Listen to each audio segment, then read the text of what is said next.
వృషభ రాశి వారు ఈ వారం నూతనమైనటువంటి కార్యక్రమాలకు శ్రీకారం చుడుతూ ఉంటారు. మీ ఆలోచనలు అన్నీ కూడా కలిసి వస్తుంటాయి. కుటుంబ సభ్యుల యొక్క ప్రోత్సాహము, తోడ్పాటు ఎన్నో రకాల ప్రయోజనాలను కలుగచేస్తూ ఉంటుంది. ఈ వారం ఆర్థికపరమైనటువంటి సమస్యలు కొన్ని ఉన్నప్పటికీ గత వారంతో పోల్చుకుంటే కొంత శుభకరంగానే ఉండబోతుంది. మీ అవసరం కోసం గతంలో మీరు చేసిన అప్పులను కూడా తీర్చివేసేందుకు ఈ వారాన్ని మీరు ఉపయోగించుకుంటూ ఉంటారు.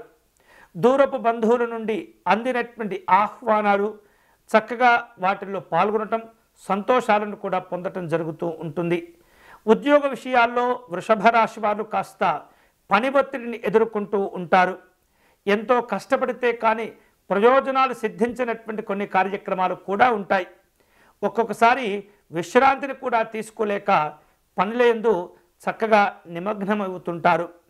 ఇతరులమైనటువంటి కార్యక్రమాలు చేపట్టేటప్పుడు మీ వలన ఇతరులకు ఇబ్బందులు కలగకుండా మీరు మీ పనులను పూర్తి చేసే ప్రయత్నం చేయండి. కష్టపడటం, విరామం లభించకపోవటం వలన ఈ వారం అప్పుడప్పుడు అనారోగ్యానికి గురి అవుతూ ఉంటారు. జాగ్రత్తలు తీసుకోవాలి. కొన్ని విషయాల్లో అనవసరమైనటువంటి ప్రకటనలు చేయకుండా మిమ్మల్ని మీరు నియంత్రించుకుంటూ ఉండాలి. ఎదుటి వారిని విమర్శించకుండా మీరు మీ పనులను చేపడుతూ ఉంటే కనుక అన్ని రకాల శుభ ఫలితాలు మీకు కలిసి వస్తాయి. ఈ వారంలో కొన్ని స్థానచలన మార్పులు కూడా కనిపిస్తున్నాయి.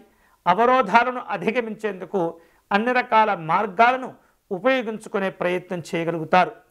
ఈ వారం వృషభ రాశి వారు శుభకరమైనటువంటి ఫలితాలను పొందేందుకు ఆంజనేయ స్వామి వారిని దర్శనం చేసుకోవటం, స్వామివారిని పూజించటం, వీలైతే కనుక స్వామివారికి తమలపాకులతో అష్టోత్తర శతనామార్చన నిర్వహించండి.